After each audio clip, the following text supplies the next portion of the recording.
Hello friends, welcome back to my channel. मैं हूं आपकी फ्रेंड वर्षा। फ्रेंड्स, आज की इस वीडियो में हम बात करेंगे बीएड एंट्रेंस एग्जाम के सामान्य ज्ञान के प्रैक्टिस सेट की। तो चलिए फ्रेंड्स, वीडियो को स्टार्ट करते हैं। वीडियो को स्टार्ट करने से पहले प्लीज मेरे चैनल को सब्सक्राइब कर लीजिए, और अगर आपने चैनल को सब्सक्राइब कर लिया तो इस वीडियो को लाइक कीजिए और अपने फ्रेंड्स के साथ शेयर कीजिए। स्टार्ट करते हैं आज की वीडियो को। फर्स्ट क्वेश्चन है, राज्य की कार्यपालिका प्रमुख कौन होता है? तो वो होता है राज्यपाल। ऑप्शन बी राइट है। नेक्स्ट है, अमीर कोही यानी कृषि विभाग नामक एक नया विभाग किस सुल्तान द्वारा शुरू किया गया था? तो ये शुरू किया गया था मोहम्मद बिन तुगलक के द्वारा। तो ऑप्शन सी राइट है। निम्न देशों में सबसे अधिक जनसंख्या किसकी है? तो सबसे अधिक जनसंख्या इंडोनेशिया की। ऑप्शन ए राइट आंसर है। नेक्स्ट आते हैं, पुस्तक is what five past midnight का विषय क्या है? तो यहाँ पे इसका राइट आंसर होगा डी, भोपाल गैस कांड। नेक्स्ट है, खालसा पंथ की नींव किस सिख गुरु ने रखी थी? तो यहाँ पे इसका राइट आंसर है ऑप्शन डी, गुरु गोविंद सिंह जी ने। नेक्स्ट है, माउंट आबू में दिलवाड़ा मंदिर किसका है? तो वो है जैन मंदिर। ऑप्शन बी राइट है। नेक्स्ट क्वेश्चन है, परम ताप का मान कितना होता है? तो ये होता है -273 degree centigrade. Option B right है। भूमि सुधार डैश के विषय के अंतर्गत है किस सूची में? तो यहाँ पे ऑप्शन सी राइट है, राज्य सूची के अंतर्गत। नेक्स्ट है, मुद्रा यूरो किस वर्ष प्रारंभ की गई थी? तो ये प्रारंभ की गई थी 1999 में। ऑप्शन डी यहाँ पे राइट आंसर है। नेक्स्ट क्वेश्चन पे आते हैं, किस हवा को हिम भक्षणी के नाम से जाना जाता है? वो है चिनूक। ऑप्शन डी राइट है। नेक्स्ट है, अखिल भारतीय अस्पृश्यता संघ की स्थापना किसने की थी? तो ये स्थापना की थी महात्मा गांधी ने। ऑप्शन डी राइट आंसर है। नेक्स्ट क्वेश्चन है, बिहार स्थित मुंगेर जिले के निकट धर्मपाल किस शासक से पराजित हुआ था? तो वो पराजित हुआ था नागभट्ट द्वितीय के द्वारा। तो ऑप्शन बी राइट है। नेक्स्ट है, कौटिल्य चाणक्य किसका प्रधानमंत्री था? तो वो प्रधानमंत्री था चंद्रगुप्त मौर्य का। ऑप्शन बी यहाँ पे राइट आंसर है। नेक्स्ट क्वेश्चन है, संसद में सामान्यतः आम बजट किस महीने में प्रस्तुत किया जाता है? तो इसका राइट आंसर ऑप्शन बी फरवरी में। नेक्स्ट क्वेश्चन पे आते हैं, तैमूर लंग ने किसके शासनकाल में भारत पर आक्रमण किया? तो वो उन्होंने आक्रमण किया था नसरुद्दीन महमूद तुगलक के टाइम में। तो ऑप्शन डी राइट है। नेक्स्ट है, प्रतिवर्ष विश्व वानिकी दिवस कब मनाया जाता है? तो ये मनाया जाता है 21 मार्च को। ऑप्शन डी राइट आंसर है। नेक्स्ट क्वेश्चन है, किसकी अनुपस्थिति के कारण चूने का पानी वायु में रखने पर दूधिया हो जाता है? तो वो हो जाता है कार्बन डाइऑक्साइड की उपस्थिति में। ऑप्शन ए राइट है। नेक्स्ट है, निम्नलिखित में से किस देश में पिरामिड पाए जाते हैं? तो पिरामिड पाए जाते हैं मिस्र में। ऑप्शन सी राइट आंसर है। नेक्स्ट क्वेश्चन है, कौन सा ग्रह सूर्य की एक परिक्रमा 88 दिनों में पूरी करता है? तो वो करता है बुध ग्रह। नेक्स्ट है, जब किसी माध्यम का ताप बढ़ता है तो उस माध्यम में प्रकाश का वेग कैसा हो जाता है? तो इसका प्रकाश का वेग है वो अपरिवर्तित रहता है। ऑप्शन सी राइट आंसर है। नेक्स्ट क्वेश्चन है, भारत के संविधान में संघीय शब्द की जगह किन शब्दों का स्थान दिया गया है? तो ये दिया गया है अगर हम इसकी बात करें तो राज्यों के संघ की। नेक्स्ट है, अमरनाथ गुफा कहाँ स्थित है? तो इसकी बात करें तो इसका राइट आंसर है सी, जम्मू कश्मीर में। विकास का अर्थ है आर्थिक वृद्धि और डैश से वो हमें बताना है, तो वो है सामाजिक परिवर्तन। नेक्स्ट क्वेश्चन है, मिनामाटा रोग किसके कारण उत्पन्न हुआ? तो ये रोग उत्पन्न हुआ था पारा के द्वारा। नेक्स्ट है, निम्नलिखित में से कौन सी किन देशांतरों के बीच स्थित है? बिहार किन देशांतर के बीच स्थित है? तो इसका राइट आंसर है यहाँ पे ऑप्शन ए, 38 डिग्री से 1950 से 88 1740 पूर्वी देशांतर में। नेक्स्ट है, लोकसभा अध्यक्ष का चुनाव किसके द्वारा किया जाता है? ये किया जाता है लोकसभा के सदस्यों द्वारा। ऑप्शन डी राइट आंसर है। नेक्स्ट क्वेश्चन है, पृथ्वी पर शरीर का अधिकतम भार कहाँ होता है? तो अधिकतम भार की बात करें तो वो होता है धरातल पर। नेक्स्ट है विधेयकों पर प्रवर समितियों में सदस्यों की अधिकतम संख्या कितने तक हो सकती है? तो वो इसके लिए कोई भी निश्चिंत नहीं है, तो ऑप्शन डी राइट आंसर है। नेक्स्ट क्वेश्चन है NAEP संकेताक्षर का अर्थ क्या होता है? तो इसका अर्थ होता है national adult education programme. Option B right answer है। नेक्स्ट है मौर्यकालीन नगर प्रशासन के संबंध में जानकारी का स्रोत क्या है? तो इसका स्रोत है ये सारे, अर्थशास्त्र, मुद्रा राक्षस और इंडिका। नेक्स्ट आते हैं उच्चतम न्यायालय का परामर्शदात्री बनाया गया किस अनुच्छेद के अंतर्गत? तो वो बनाया गया था 143 इस अनुच्छेद के अंतर्गत। नेक्स्ट है ब्लैक होल क्या होता है? तो ब्लैक होल का मतलब है अनंत रूप से संघ्न पिंड। ऑप्शन सी राइट आंसर है। नेक्स्ट है जिसके ग्रंथ में चंद्रगुप्त मौर्य का विशिष्ट रूप से वर्णन किया गया है वह क्या है? तो वह है विशाखदत्त।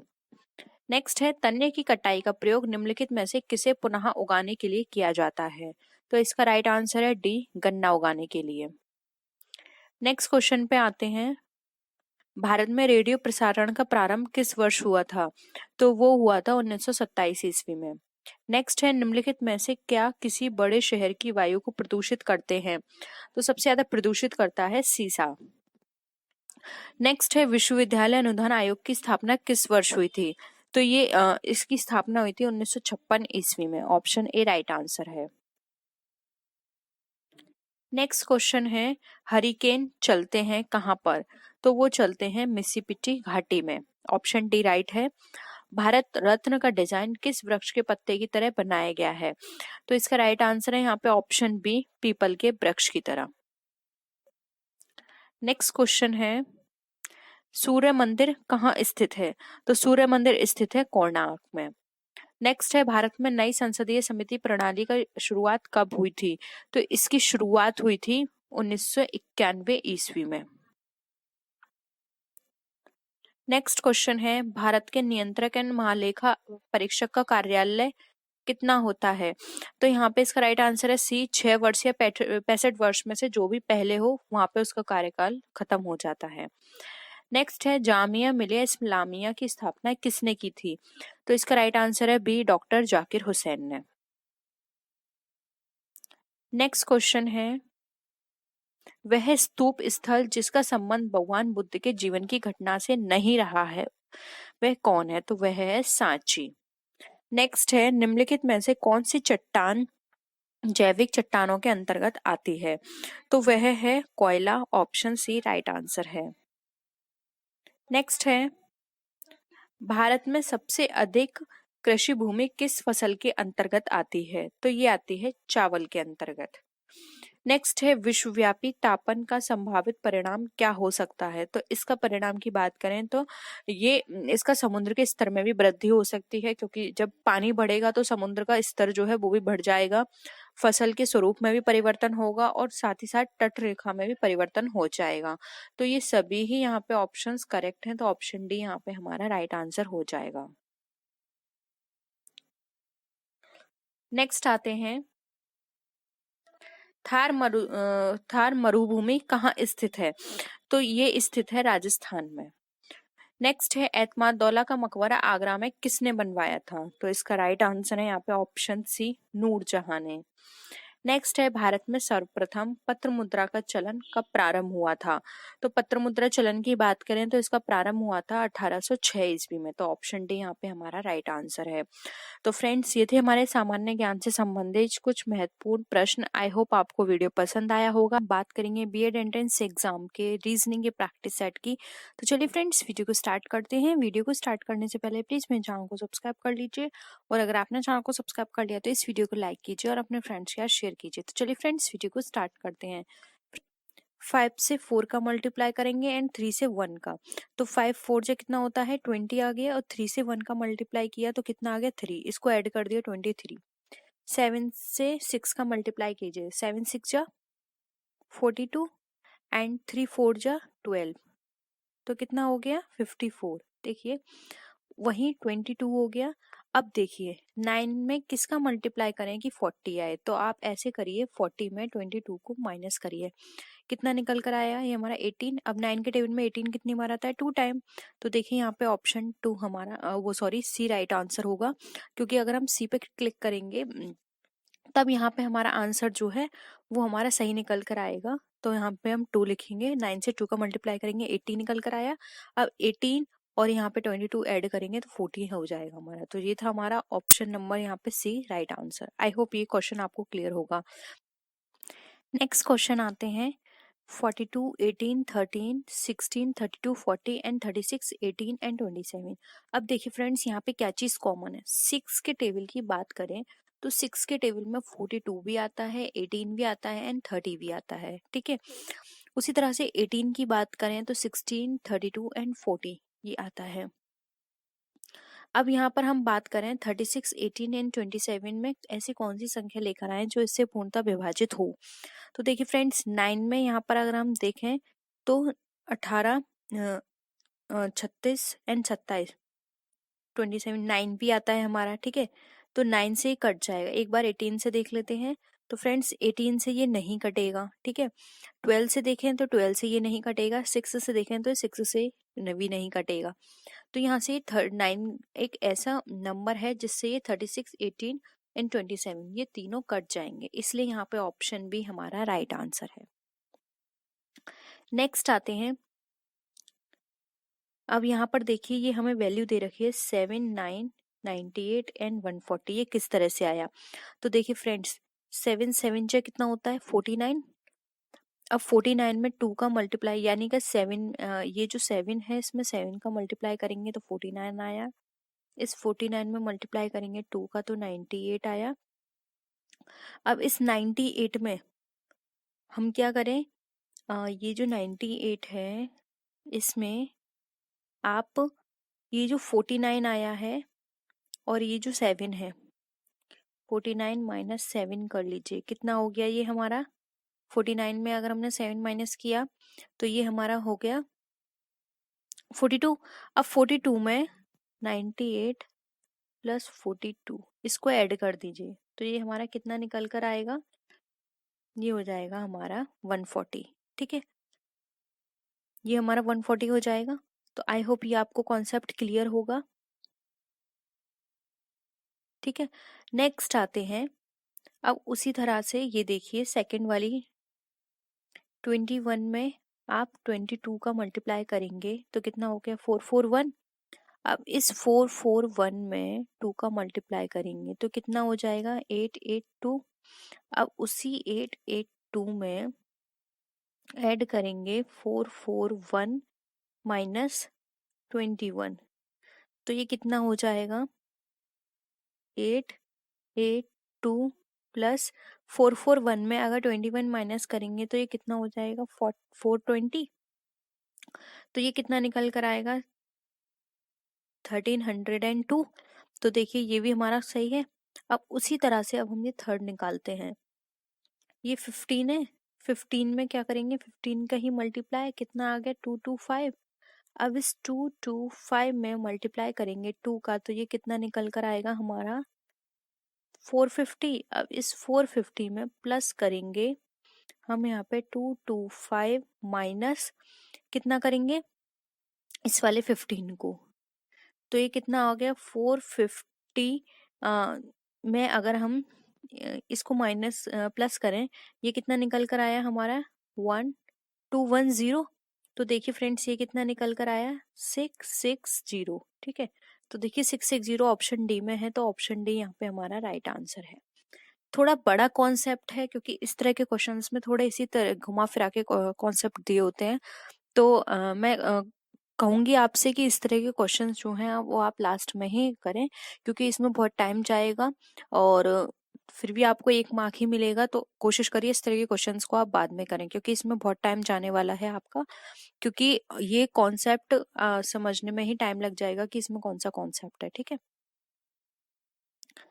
Z26 आपको याद होनी चाहिए, A टू Z में A1 A पर आता है, B 2 पर आता है, C 3 पर आता है, तो इस तरह 26 तक क्या क्या आएगा। ठीक है, तो ये हमको लास्ट में पता है 26 होते हैं अल्फाबेट, इसलिए जेड पे 26 हो गया।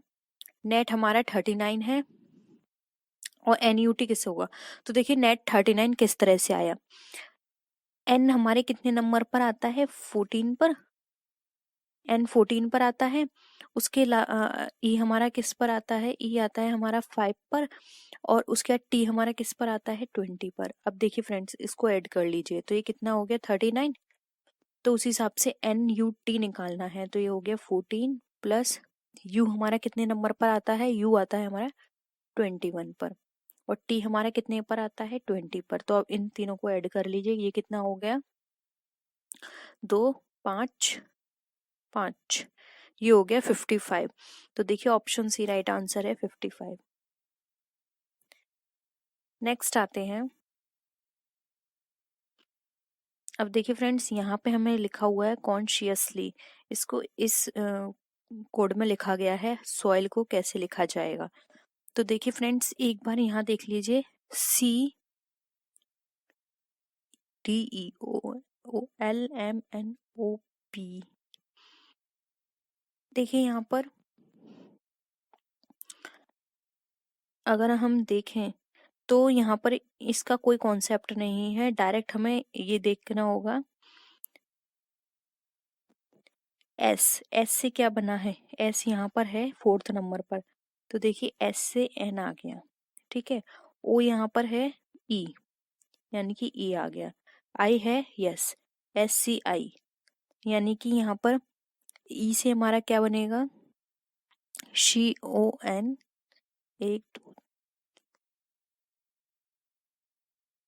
J, एल से हमारा क्या दिया हुआ है के, तो देखिए हमारा NEJK होना चाहिए, NEJK, यस, ऑप्शन बी यहाँ पे हमारा राइट आंसर है। ठीक है, आई होप ये क्लियर हुआ होगा। NEJK यानी कि जो वर्ड यहाँ पे दे रखा है सेम उसी के नंबर पे देखना है कि यहाँ पे कौन सा इन्होंने नंबर दे रखा है, वही हमें उठा लेना है अपनी इस स्पेलिंग के अकॉर्डिंग। ठीक है, नेक्स्ट आते हैं, अब यहाँ पे हमें क्वेश्चन दे रखा है, निम्न में से कौन सा शब्द दिए गए शब्दों के अक्षरों से नहीं बनाया जा सकता, उपरोक्त शब्द के हर एक अक्षर का एक ही बार प्रयोग हो। एफिशिएंट, तो देखिए फ्रेंड्स एफिशिएंट में यहाँ पे ए दे रखा है, ए तो यहाँ है ही नहीं, तो ये तो कट गया। फिर भी एक बार मैच कर लेते हैं, ये बन सकता है, ये भी बन सकता है, एंड ये भी बन सकता है। ठीक है, तो ऑप्शन ए राइट आंसर है, ये हमारा नहीं बन सकता। नेक्स्ट है नेसेसरी। नेसेसरी में देखिए फ्रेंड्स यहाँ पर आई गिवन नहीं है, तो नाइस नहीं बन सकता, ऐसे भी बन सकता है, रेस बन सकता है, इजी बन सकता है, तो यहाँ पे ऑप्शन ए राइट आंसर है, ये हमारा नहीं बनेगा। नेक्स्ट है, अमित पूर्व की दिशा में 5 किलोमीटर गया। तो आप सबको पता है कि पूर्व दिशा क्या होती है, वो पूर्व की दिशा में 15 किलोमीटर गया है, यहाँ है 15 किलोमीटर गया। ठीक है, तब वह मुड़कर 22 किलोमीटर चला गया। अब यहाँ पर वो मुड़कर कितने किलोमीटर गया है, 22 किलोमीटर गया है। ठीक है, अब वह 22 किलोमीटर गया, अब उसके बाद उसने क्या किया, फिर वह बाएं मुड़कर 15 किलोमीटर चला, फिर से वो बाएं मुड़कर 15 किलोमीटर चला। तो हम एक प्रारंभिक स्थान से कितनी दूरी पर है, तो देखिए 5 किलोमीटर की दूरी पर ही होगा, तो यहाँ पे ऑप्शन डी राइट आंसर है 5 किलोमीटर। आई होप ये भी आपको क्लियर हुआ होगा। नेक्स्ट है, एक चूहा पूर्व की ओर दौड़ता है। अब एक चूहा क्या है, इस यहाँ पे मानते हैं पूर्व की ओर दौड़ा। ठीक है, 20 माना, 20 दौड़ा, और दाएं मुड़कर 10 दौड़ा। दाएं मुड़ के कितना दौड़ा, 10, ये दाएं हो गया। फिर दाएं मुड़कर 9 दौड़ा, अब दाएं मुड़कर कितना दौड़ा, 9, और फिर बाएं मुड़कर 5 दौड़ा, अब बाएं मुड़कर कितना दौड़ा, 5, और फिर बाएं मुड़कर 12 दौड़ा, ये 9 था, 10 11 12, ये 12 दौड़ा। अब अंत में वह बाएं मुड़कर 6 दौड़ा, तो यानी कि 5 से थोड़ा सा ऊपर 6 दौड़ा। अब क्या बोल रहा है ये क्वेश्चन, अब चूहे के सामने कौन सी दिशा है, तो यहाँ पे दिशा बतानी है, तो उसके सामने कौन सी दिशा है, तो चूहे के सामने उत्तर दिशा है। तो देखिए ऑप्शन बी राइट आंसर है। ठीक है, ये इसका फेस इस तरफ है, इस तरफ क्या होता है हमारा नॉर्थ यानी कि उत्तर। तो ऑप्शन बी यहाँ पे राइट आंसर है। नेक्स्ट क्वेश्चन है, 5 लड़के एक पंक्ति में बैठे हुए हैं। अब 5 लड़के हैं, एक पंक्ति बना लेते हैं। ठीक है, एक बी के दाई है। अब ए जो है, बी को हम सेंटर में बिठाते हैं, हो सकता है साइड भी हो लेकिन हम सेंटर में बिठाते हैं। अब ए कौन है, बी के दाएं हैं, यानी कि ए को यहाँ बिठा दिया। ई बी के बाएं हैं, ई को यहाँ बिठा दिया। अब हो सकता है ई यहाँ भी हो। ठीक है, बाएं है लेकिन ये नहीं बताया कि बिल्कुल बाएं हैं। ठीक है, परंतु सी के दाएं हैं, सी के दाएं हैं तो यानी कि सी यहाँ होगा। यदि ए डी के बाएं है तो बीच में कौन बैठा है। ठीक है, अगर ए कौन है, डी के बाएं है, तो डी यहाँ पर आ गया, तो बीच में कौन बैठा है, देखिए बीच में बी बैठा है, इसलिए यहाँ पे ऑप्शन बी राइट आंसर होगा, बी। तो फ्रेंड्स ये था प्रैक्टिस सेट हमारा रीजनिंग का। आई होप आपको ये वीडियो पसंद आया होगा। वीडियो पसंद आया तो वीडियो को लाइक कीजिए, अपने फ्रेंड्स के साथ शेयर कीजिए, और किसी भी तरह की कोई भी क्वेरी हो तो जरूर बताइएगा। फर्स्ट है भाषा के लिखित रूप में बात बताते हैं। लिखित रूप में किस तरह से, बोलकर, लिखकर, ए व बी दोनों है, इनमें से कोई नहीं। आई नो बहुत सिंपल है, बट इसी तरह के आते हैं फ्रेंड्स आपके एग्जाम में, तो आप ये मत सोचिए ये तो बहुत सिंपल है। ठीक है, हर तरह के क्वेश्चंस आते हैं, यानी एवरेज स्टूडेंट्स के लिए, टॉपर के लिए, हर तरह के स्टूडेंट्स के लिए आते हैं। ठीक है, तो आप इजिली यहाँ पे सिक्योर कर सकते हैं अपने मार्क्स। तो फ्रेंड्स यहाँ पर अगर हम देखें तो ऑप्शन बी हमारा राइट आंसर होगा। लिखित की बात की जा रही है तो वहां लिखकर बात की जाएगी, तो ऑप्शन बी राइट आंसर है। ठीक है, अब नेक्स्ट क्वेश्चन पे आते हैं। अब इस क्वेश्चन में फ्रेंड्स हमसे पूछा गया है कि भारत की राष्ट्रभाषा है उर्दू, हिंदी, अंग्रेजी या इनमें से कोई नहीं। तो फ्रेंड्स जैसे कि मैंने आपको पहले भी बताया कि भारत की राष्ट्रभाषा नहीं है, उसको राष्ट्रभाषा बोलते हैं, लेकिन अगर हम कॉन्स्टिट्यूशन के अकॉर्डिंग देखें तो राजभाषा है, बट कई लोग राष्ट्रभाषा भी बोलते हैं, तो उसके अकॉर्डिंग देखें तो आंसर हमारा यहाँ पे ऑप्शन बी राइट होगा, हिंदी। ठीक है, नेक्स्ट आते हैं। अब यहाँ पे हमसे क्वेश्चन पूछा गया है कि व्याकरण भाषा के बताता है। अब व्याकरण जो है भाषा का क्या बताता है, ये हमें यहाँ पे बताना है। ऑप्शंस है नियम, काम, एवं ये दोनों है, इनमें से कोई नहीं। तो फ्रेंड्स काम यहाँ पे दे रखा है, अगर यहाँ पे कुछ और होता तो हम सोच सकते थे, लेकिन काम से यहाँ पे कोई सेंस नहीं निकल रहा, इसलिए यहाँ पे ऑप्शन ए राइट होगा, ये हमारा नियम बताता है। ठीक है, नेक्स्ट आते हैं। पुष्प कौन सा शब्द है। अब हमें यहाँ पे बताना है कि पुष्प जो है वो कौन सा है, तत्सम है, तद्भव है, देशज है या फिर विदेशज है। तो फ्रेंड्स जो पुष्प है वो हमारा यहाँ पे तत्सम शब्द है, तो ऑप्शन ए यहाँ पे राइट आंसर है। ठीक है, नेक्स्ट आते हैं। अब यहाँ पे हमसे पूछा गया है कि ऊ व ऊ के उच्चारण स्थान क्या है, दंत, कंठ, ओष्ठ या होठों। तो फ्रेंड्स ऊ और ऊ के उच्चारण स्थान जो है वो है हमारा, जैसे आप खुद साउंड करके निकालिए ऊ और ऊ, तो ये हमारा कहाँ से निकल रही है साउंड, ये हमारी निकल रही है होठों से, तो ऑप्शन डी यहाँ पे हमारा राइट आंसर है। नेक्स्ट आते हैं। अब यहाँ पे हमें क्वेश्चन है ए आई ओ औ कौन सा स्वर है, ह्रस्व स्वर, दीर्घ स्वर, संयुक्त स्वर या इनमें से कोई नहीं। अगेन 20 डे सीरीज आप अगर डीपली इसका देखना चाहते हैं तो देख सकते हैं, वहां पर हमने ये बहुत अच्छे से समझाया हुआ है। ठीक है, तो यहाँ पर ए आई ओ औ की बात करें तो यहाँ पे फ्रेंड्स अगर हम ये बात करें तो ये हमारे यहाँ पर हो जाएंगे स्वर है ये, और इसमें भी ये अगर हम स्वर के बारे में बात करें तो फ्रेंड्स अगर मैं आपको एक बार क्लियर फिर से बता देती हूँ अगर आपको यहाँ पे कंफ्यूजन हो रहा हो, क्योंकि वहां भी हमने एक पहले डिस्कस किया हुआ है, लेकिन अगर आप एक बार यहाँ भी हम रिवीजन कर लेते हैं। तो फ्रेंड्स अगर हम यहाँ पर बात करें, हमने स्टार्टिंग में स्वर की बात की थी, तो स्वर की जो संख्या होती है वो होती है 11, यानी कि टोटल हमारे पास जितने स्वर हैं उनको बोलते हैं 11, जो कि हमारे डिवाइड होते हैं ह्रस्व स्वर में और दीर्घ स्वर में। ठीक है, अब फ्रेंड्स ह्रस्व स्वर कौन से होते हैं, ह्रस्व स्वर होते हैं छोटा, यहाँ पे बता देती हूँ मैं, ह्रस्व स्वर होते हैं छोटा आ, छोटी ई और छोटा ऊ, और रिमेनिंग जो होते हैं यानी कि बड़ा आ, बड़ी ई, छोटा वो बड़ा ऊ, छोटी ए, बड़ी ए, छोटा ओ, बड़ा ओ और री, वो सब हमारे दीर्घ में आते हैं, तो इसके according option B right answer है, ये हमारा दीर्घ है। ठीक है, तो आप एक बार फिर से यहाँ पे देख लीजिएगा, वहां पर जाकर और भी क्वेश्चंस वहां पर डिस्कस किए हुए हैं। ठीक है, तो यहाँ पे ऑप्शन आप क्या करेंगे, यहाँ पर आप करेंगे बी, ये ऑप्शन यहाँ पे गलत है, तो आप यहाँ पे वी कर लीजिएगा, ठीक है। नेक्स्ट है मात्राएं कितने प्रकार की होती हैं, 2, 3, 5 और 7। तो फ्रेंड्स मात्राएं जो होती हैं वो हमारी 3 प्रकार की होती हैं, तो ऑप्शन बी यहाँ पे राइट आंसर है। नेक्स्ट आते हैं, अब यहाँ पर ये पूछा गया है कि हिंदी में व्यंजन वर्गों की संख्या कितनी होती है। तो फ्रेंड्स ये भी मैंने आपको वहाँ पे डिस्कस किया हुआ है। तो हिंदी में जो व्यंजन स्वर हैं अगर हम बात करें तो फ्रेंड्स वो होते हैं हमारे 33। तो ऑप्शन सी यहाँ पे राइट आंसर है, ठीक है। नेक्स्ट आते हैं, का वर्ग का उच्चारण स्थान क्या है, मूर्धा, दंत, ओष्ठ या फिर कंठ।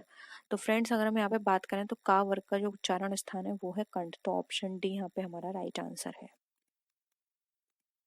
नेक्स्ट आते हैं, अब यहाँ पर हमसे पूछा गया है कि पा वर्ग का उच्चारण स्थान क्या है। तो फ्रेंड्स अगर आपने वो 20 डे सीरीज देखी होगी तो आप उससे इजीली याद करके ये क्वेश्चंस कर सकते हैं और अपने पूरे मार्क्स ला सकते हैं। पा वर्ग के उच्चारण स्थान की बात की गई है, दंत, कंठ, ओष्ठ या मूर्धा। तो फ्रेंड्स पा वर्ग जो होता है वो हमारा बोला जाता है ओष्ठ से। तो ऑप्शन सी यहाँ पे राइट आंसर है। तो देखते हैं, देखिए सी हमारा यहाँ पे ठीक है। अब आते हैं हम टा वर्ग पे। टा वर्ग का उच्चारण स्थान क्या है, दंत, कंठ, ओष्ठ या मूर्धा। तो फ्रेंड टा वर्ग जो होता है वो हमारा यहाँ पे अगर हम बात करें उच्चारण स्थान की तो वो बोला जाता है हमारे मूर्धा से। तो ऑप्शन डी यहाँ पे राइट आंसर है। नेक्स्ट आते हैं, अब इसमें पूछा गया है चा वर्ग का उच्चारण स्थान क्या है, तालु, ओष्ठ, कंठ या इनमें से कोई नहीं। तो फ्रेंड चा वर्ग बोला जाता है तालु से। तो ऑप्शन ए यहाँ पे हमारा राइट आंसर है, ठीक है। आई होप आपको सारी चीजें क्लियर हो रही होंगी फ्रेंड्स। नेक्स्ट आते हैं, प फ ब भ म का उच्चारण स्थान क्या है जिसको हम पा वर्ग भी बोलते हैं, तालु, ओष्ठ, कंठ या दंत। तो फ्रेंड्स यहाँ पर राइट आंसर होगा बी, ओष्ठ, ठीक है। नेक्स्ट है, अब फ्रेंड्स यहाँ पे पूछा गया है अंतःस्थ व्यंजन कितने प्रकार के होते हैं, 7, 8, 4 या 5। तो ये भी मैंने आपको वहाँ पे अच्छे से डिस्कस किया हुआ है। सबसे पहले मैं बता दूं फ्रेंड्स, अंतःस्थ व्यंजन जो होते हैं वो आधे स्वर होते हैं और आधे व्यंजन होते हैं, इसलिए इसको अंतःस्थ व्यंज कहा जाता है। अब फ्रेंड्स इनकी संख्या जो होती है वो 4 होती है। तो ऑप्शन सी यहाँ पे राइट आंसर है। अब यहाँ पर एक क्वेश्चन और अराइज होता है कि वो 4 कौन कौन से हैं, तो हम उनको भी डिस्कस कर लेते हैं। यहाँ पर देखिए, यहाँ पे अगर आपका रिवीजन भी हो रहा है, य, र, ल और व, ये हमारे अंतस्थ वर्ड होते हैं, ठीक है। नेक्स्ट आते हैं,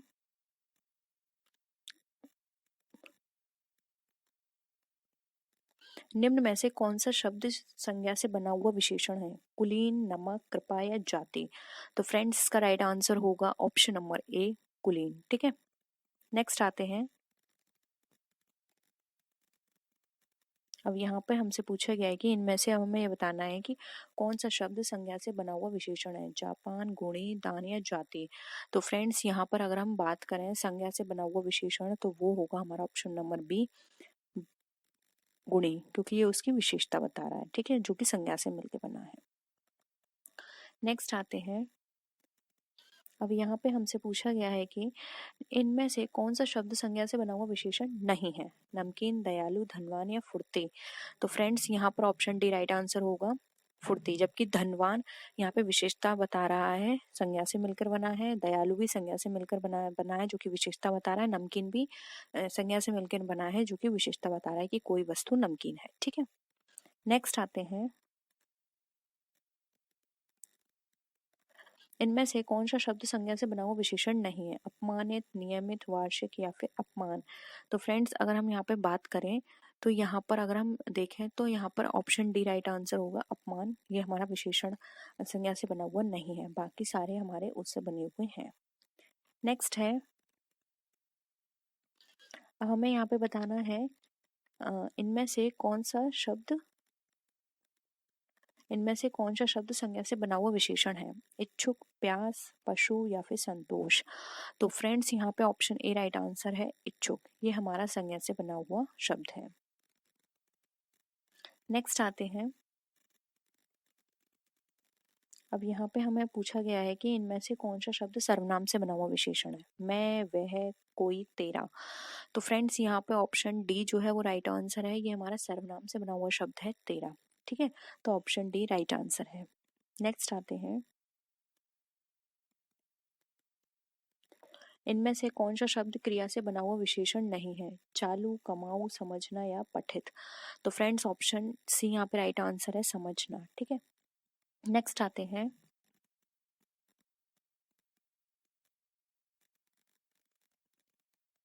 इनमें से कौन सा शब्द क्रिया से बना हुआ विशेषण है? वहां, यहाँ, कल या फिर आज का।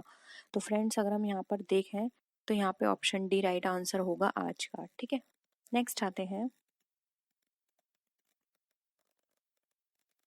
इनमें से कौन सा शब्द पुल्लिंग से बना हुआ स्त्रीलिंग है? काली, बड़ा, ऐसा या इनमें से कोई नहीं।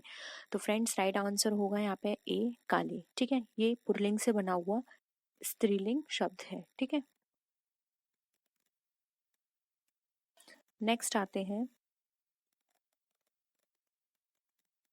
इनमें से कौन सा शब्द संस्कृत से तद्भव बना है? बच्चा, वच, ए व बी दोनों। ठीक है, तो फ्रेंड्स यहाँ पे ऑप्शन सी है, डी होगा इनमें से कोई नहीं। तो फ्रेंड्स बच्चा जो है वो संस्कृत से तद्भव बना है, तो ऑप्शन ए यहाँ पे राइट आंसर है। ठीक है, नेक्स्ट आते हैं। कौन सा शब्द गुणवाचक विशेषण है? लाल फूल, 5 लड़के, 10 हाथी, इनमें से कोई नहीं। तो फ्रेंड्स यहाँ पर अगर हम बात करें गुणवाचक विशेषण की, तो यहाँ पर जो इसका राइट आंसर होगा वो होगा ऑप्शन नंबर ए, जो कि है लाल फूल। ठीक है, तो देख लीजिए इसका answer. Are the users of accounting information, यानी कि जो अकाउंटिंग इन्फॉर्मेशन होती है उसका यूजर कौन होता है, यानी कि कौन उसको यूज करता है? एक ओनर, फाइनेंशियल इंस्टीट्यूशन, बैंक्स, यानी ऑल ऑफ द अबव। तो यहाँ पर अगर हम बात करें तो देखिए, अकाउंटिंग इन्फॉर्मेशन हर फील्ड में यूज की जाती है, यानी कि जहां पर आप अकाउंटिंग कर रहे हैं, अकाउंट्स बना रहे हैं, और अकाउंट्स भी हर जगह यूज किए जाते हैं। फिर चाहे बैंक हो, बैंक के अंदर भी ट्रांजेक्शन्स होते हैं तो उनका रिकॉर्ड किया जाता है। अगर किसी बिजनेस की बात की जाए तो उसके अंदर जो भी ट्रांजेक्शन होंगे उसका रिकॉर्ड किया जाएगा। इवन अगर आप देखते हैं कि कोई घर, मतलब किसी घर में हम अब कोई ट्रांजेक्शन्स करते हैं, बाजार से कुछ परचेस करके लाते हैं, तो उसका भी हम रिकॉर्ड रखते हैं। वैसे कहने को वो रिकॉर्ड हमारे काम नहीं आते हैं, क्योंकि वो रिकॉर्ड किसी को बाहर शो नहीं किए जाते, लेकिन ये वाले रिकॉर्ड शो करना जरूरी होता है, क्योंकि यहाँ पर पब्लिक का पैसा लगा होता है, वो कंपनी के अंदर इन्वेस्ट करते हैं। लेकिन ये आपको एक समझाने के तौर पर था कि कोई भी सेक्टर हो, कोई भी फील्ड हो, ट्रांजेक्शन्स हर जगह होते हैं और उनका रिकॉर्ड किया जाता है। तो हम ये नहीं कह सकते कि ये सिर्फ इसके लिए यूजफुल है या इसके लिए यूजफुल है, वो सबके लिए यूजफुल होते हैं। इसलिए इसके according owners, financial institution, banks, इन सभी के लिए यूजफुल रहेगी अकाउंटिंग इन्फॉर्मेशन। इसलिए ऑप्शन डी यानी कि 4 हमारा राइट आंसर हो जाएगा, all of the above. I hope ये क्वेश्चन आपको क्लियर हुआ होगा। नेक्स्ट क्वेश्चन पे आते हैं।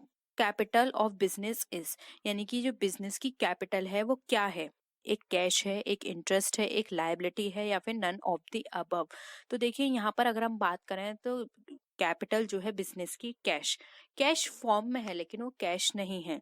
एक इंटरेस्ट, हम ये नहीं कह सकते कि वो एक इंटरेस्ट है, इंटरेस्ट पे नहीं है, लेकिन हाँ वो एक लायबिलिटी है, क्योंकि कंपनी के अंदर जो भी कैपिटल इन्वेस्ट की गई है, जो भी फंड वहां पे इन्वेस्ट किया गया है, उसको कैपिटल बोलते हैं। वो कैपिटल एक लायबिलिटी होती है कि आपने जितनी कैपिटल लगाई है वो तो आपको वापस लेनी ही लेनी है, साथ में अब आप इतनी मेहनत कर रहे हैं तो उस पर कुछ एक्स्ट्रा अर्निंग भी हो, जिसको हम प्रॉफिट बोलते हैं। तो यानी कि जो आपने लगाया है उतना पैसा आपको मिले, या फिर जैसे कि आपने एक और कॉन्सेप्ट पढ़ा होगा कि बिजनेस एंटिटी जो है वो बिल्कुल सेपरेट होती है, सेपरेट एंटिटी होती है, यानी कि ओनर और बिजनेस दोनों अलग अलग होते हैं। यानी और ओनर अगर कोई वहां से विड्रॉल भी करता है तो उसका वो पेमेंट करता है। ठीक है, तो उसी तरह से वो कैपिटल लगा रहा है तो बाद में उस कैपिटल को लेगा और उस कैपिटल से इंटरेस्ट भी चार्ज करेगा। ठीक है, तो यहाँ पे ये एक लायबिलिटी की तरह ट्रीट की जाती है कैपिटल बिजनेस के अंदर। तो ऑप्शन 3 यहाँ पे हमारा राइट आंसर हो जाएगा। नेक्स्ट क्वेश्चन पे आते हैं। The main objective of accountancy is to known about the, अब मेन ऑब्जेक्टिव क्या है अकाउंटेंसी का, ये हमें बताना है। प्रॉफिट और loss and assets and liability of the business, position of the stock of goods, position of cash, errors and fraud of the employees. अब यहाँ पर ये बताना है कि ये जो ऑब्जेक्टिविटी है अकाउंटेंसी की ऑब्जेक्टिविटी होती है वो हमारी इन पॉइंट में से किससे रिलेटेड है। प्रॉफिट एंड लॉस बताता है, पोजीशन बताता है, पोजीशन ऑफ कैश या फिर एरर एंड फ्रॉड्स। तो यहाँ पर अगर हम बात करें तो ए इसका राइट आंसर हो जाएगा। मेन ऑब्जेक्टिव जो होता है अकाउंटेंसी का वो ये देखना होता है कि जो भी हमारी असेट्स एंड लायबिलिटीज हैं, प्रॉफिट एंड लॉस है, इसको ये बताता है कितनी असेट्स कितनी लायबिलिटी, क्या प्रॉफिट चल रहा है क्या लॉस चल रहा है, क्योंकि इसी के बेसिस पे बिजनेस रन किया जाता है, बिजनेस का एक्सटेंशन होता है। अगर बिजनेस प्रॉफिट कर रही है तो उसको आगे एक्सटेंड किया जाता है और असेट्स नहीं लाई जाती हैं, और अगर लॉस हो रहा है तो उस पर वर्क करके उस लॉस को मिनिमाइज किया जाता है। ठीक है, तो ऑप्शन ए यहाँ पे हमारा क्या हो जाएगा, राइट आंसर हो जाएगा। नेक्स्ट आते हैं, accounting standard 6 related to depreciation is recommended for use by. अब जो अकाउंटिंग स्टैंडर्ड 6 जो है वो हमारा डेप्रिसिएशन से रिलेटेड है और ये रिकमेंडेड करता है हमारे क्या यूज करने के लिए, company listed on recognise stock exchange, यानी कि जो कंपनी लिस्टेड है रिकॉग्नाइज स्टॉक एक्सचेंज में वो इसको फॉलो करेंगी, या फिर companies engaged in manufacturing business ये करेंगी। देखिए मैंने आपको सॉरी मैं बीच में आपको रोक रही हूँ, लेकिन मैंने आपको जो हमारी प्रीवियस क्लास हुई थी उसमें ही बताया था कि इनका सिर्फ आप नाम याद कर लीजिए, तो वो बिल्कुल सही है, आपको सिर्फ इनके नाम याद करने की कौन सा अकाउंटिंग स्टैंडर्ड किससे रिलेटेड है। लेकिन लेकिन लेकिन जो अकाउंटिंग स्टैंडर्ड 6 है, और मैं आपको एक दो और अकाउंटिंग स्टैंडर्ड बता दूंगी, उसके अंदर का थोड़ा सा पूछा जाता है, जैसे कि इसमें आ गया कि इसमें कौन सी कंपनियां को रिकमेंड किया जाता है या फिर कौन सी कंपनियां फॉलो करती हैं। एक दो क्वेश्चन है, ज्यादा नहीं है, तो उन क्वेश्चंस को मैं आपको एज इट इज बता दूंगी। उसके अलावा आपको डीप में कोई भी अकाउंटिंग स्टैंडर्ड पढ़ने की जरूरत नहीं है। ठीक है, नेक्स्ट आगे कैरी करते हैं, companies engaged in manufacturing and trading business, यानी कि जो कंपनीज इंगेज्ड है मैन्युफैक्चरिंग ट्रेडिंग बिजनेस में वो लोग फॉलो करती हैं, या फिर all types of business undertakings. देखिए यहाँ पर अगर हम बात करें तो जो हमारा अकाउंटिंग स्टैंडर्ड 6 जो है वो हमारा उन कंपनियों को फॉलो करना पड़ता है या फिर उन कंपनियों पे अप्लाई होता है जो कि हमारे रिकॉग्नाइज्ड स्टॉक एक्सचेंज में लिस्टेड है। इसलिए यहाँ पर ऑप्शन 1 जो है वो हमारा राइट आंसर हो जाएगा। उनको डेप्रिसिएशन का लेखांकन करना होता है, यानी कि अकाउंटिंग करनी होती है जो, ठीक है, जो कि हमारे यहाँ पर लिस्टेड होती हैं रिकॉग्नाइज्ड स्टॉक एक्सचेंज में। और ये किसने कहा है, ये हमारा इंडियन चार्टर्ड अकाउंटेंट के द्वारा बताया गया है। ठीक है, तो ऑप्शन 1 है यहाँ पे हमारा राइट आंसर है। नेक्स्ट क्वेश्चन पे आते हैं, the definition of accounting will bring into mind out the following function. अब जो डेफिनेशन है हमारे अकाउंटिंग की उससे हमारे कौन कौन से फंक्शंस निकल के आते हैं, यानी कि जब हम डेफिनेशन पढ़ते हैं अकाउंटिंग की, classifying, interpreting, recording and summarising. तो देखिए यहाँ पर सबसे आपको उसको सीरियल वाइज लगाना है और ये आपके नीचे ऑप्शंस दिए हुए हैं, तो इसके अकॉर्डिंग आप देख लीजिए। सबसे पहले देखिए ये भी आप ऐसे भी कर सकते हैं, समराइजिंग।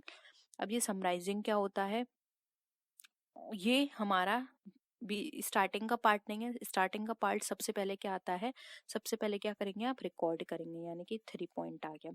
रिकॉर्ड के बाद क्या करेंगे, जो भी आपने रिकॉर्ड किया उसको फर्दर क्लासिफाई करेंगे, जैसे कि रिकॉर्डिंग क्या हो गई जर्नल में, क्लासिफाई आप किसके अंदर करेंगे, लेजर के अंदर, तो यानी कि 1 आ गया।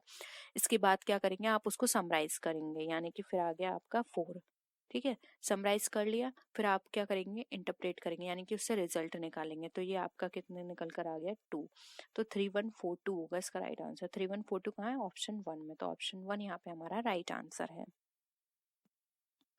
नेक्स्ट क्वेश्चन पे आते हैं, Indian accounting standard 10 is related to. अब जो इंडियन अकाउंटिंग स्टैंडर्ड 10 है वो हमारा किससे रिलेटेड है, वैल्यूएशन ऑफ इन्वेंट्रीज करा चुकी हूँ, accounting for government grants, depreciation accounting, accounting for fix asset. देखिए इनमें से मैंने 2 तो मैं आपको ऑलरेडी क्वेश्चंस करा चुकी हूँ, तो वो आपको पता होंगे। अब आपको 2 एंड 4 में से चूज करना है कि अकाउंटिंग स्टैंडर्ड 10 हमारा किस पे रिलेटेड है। ठीक है, तो देखिए यहाँ पर अगर हम बात करें, देखिए इन्वेंट्रीज किससे रिलेटेड है, 2 से।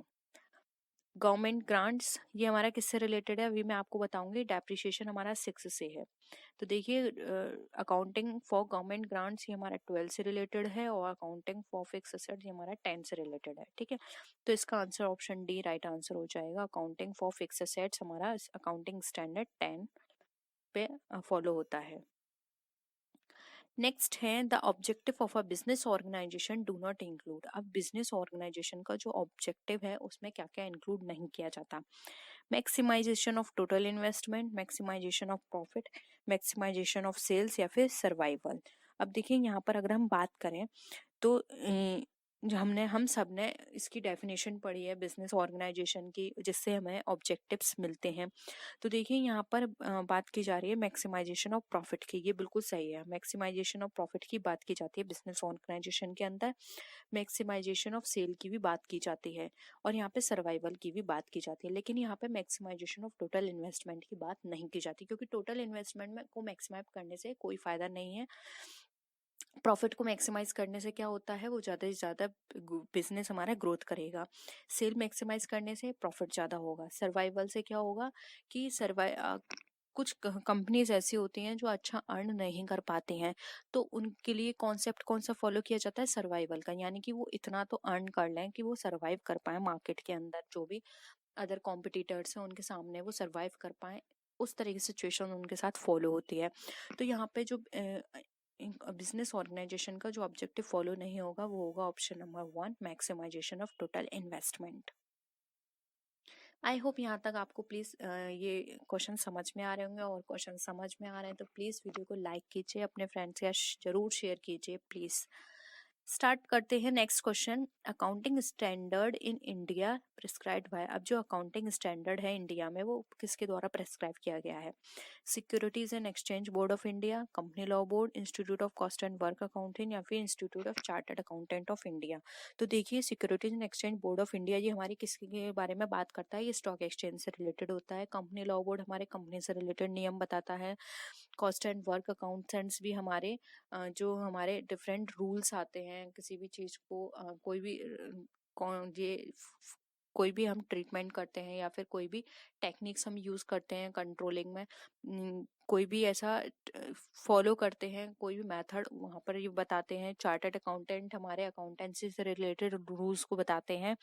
तो जो अकाउंटिंग स्टैंडर्ड है ये हमारा बताया गया है किसके द्वारा, ये बताया गया है कंपनी लॉ बोर्ड के द्वारा, सॉरी चार्टर्ड अकाउंटेंट के द्वारा, क्योंकि मैंने अभी आपको ऊपर भी बताया था कि चार्टर्ड अकाउंटेंट हमारा ये सारे रूल्स बताता है कि स्टैंडर्ड 10 किससे अप्लाई होगा, स्टैंडर्ड 10 के अंदर क्या क्या रूल्स होंगे, 6 के अंदर क्या क्या रूल्स होंगे, ये सब चार्टर्ड अकाउंटेंट के द्वारा डिफाइन किए जाते हैं।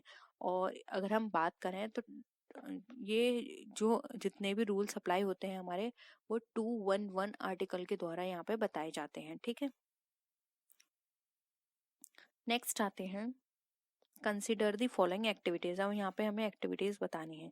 Summarising the performance of business, analysing the business transactions, interpreting the result and recording the transactions. अभी सेम मैंने आपको इसी तरह का एक क्वेश्चन कराया था, उससे भी आप कर सकते हैं। तो कुछ क्वेश्चंस ऐसे होते हैं जो घुमा फिरा कर आते हैं, बस क्या होता है क्वेश्चंस थोड़ा सा उसको चेंज कर दिया जाता है। अब देखिए रिकॉर्डिंग द ट्रांजेक्शंस, ये यहाँ पे 4 है, ये सबसे पहले आएगा। अब 4 देखिए ये कट गया हमारा, ये कट गया हमारा, 2 और 3 बचा। अब यहाँ पर देखिए रिकॉर्डिंग द ट्रांजेक्शंस के बाद क्या आएगा, समराइजिंग द परफॉर्मेंस, एनालाइजिंग या फिर इंटरप्रेटिंग द रिजल्ट।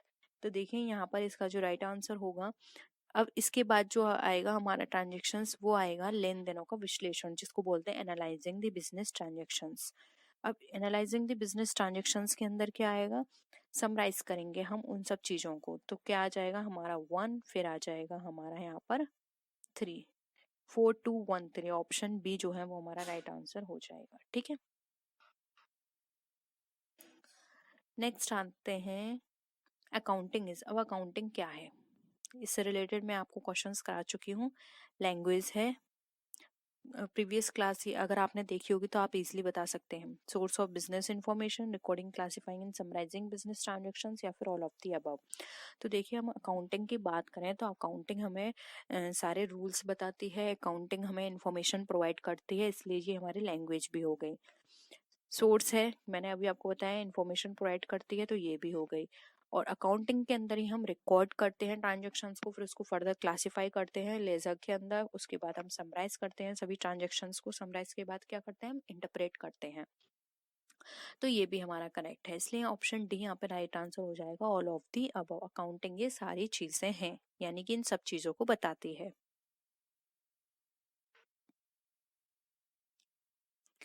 नेक्स्ट है the chartered the chartered accountant act was passed in. Again ये रिपीट हो रहा है, और ये मत सोचिए कि मैंने क्वेश्चन ये ऐसे ही डाल दिया है। ये क्वेश्चन मैंने आपको ये दिखाने के लिए डाला है क्योंकि ये क्वेश्चन आपका टीजीटी 2011 में भी आया है, यही क्वेश्चन आपका 2012 में भी आया है, यही क्वेश्चन आपका 2003 एंड 4 के अंदर भी आया है। ठीक है, काफी बार ये क्वेश्चन रिपीट हुआ है, इसीलिए हम ज्यादा से ज्यादा उन क्वेश्चंस को रिवाइज करेंगे, जिससे कि रिवीजन करके भी हमें ये सारे चीजें क्या हो जाएंगी, लर्न हो जाए। तो अब देखिए यहाँ पर आपको इजीली याद होगा 48 है, 49 है, 50 है या फिर 51 है। तो ये जो एक्ट हमारा पास हुआ, ये हमारा पास हुआ था यहाँ पे 49 में। तो ऑप्शन 2 यहाँ पे हमारा राइट आंसर हो जाएगा। नेक्स्ट है accounting standard 3 is in respect of. Accounting standard 3 जो है वो हमें क्या बताता है, fund flow statement, cash flow statement, financial ratio या फिर नन ऑफ द अबव।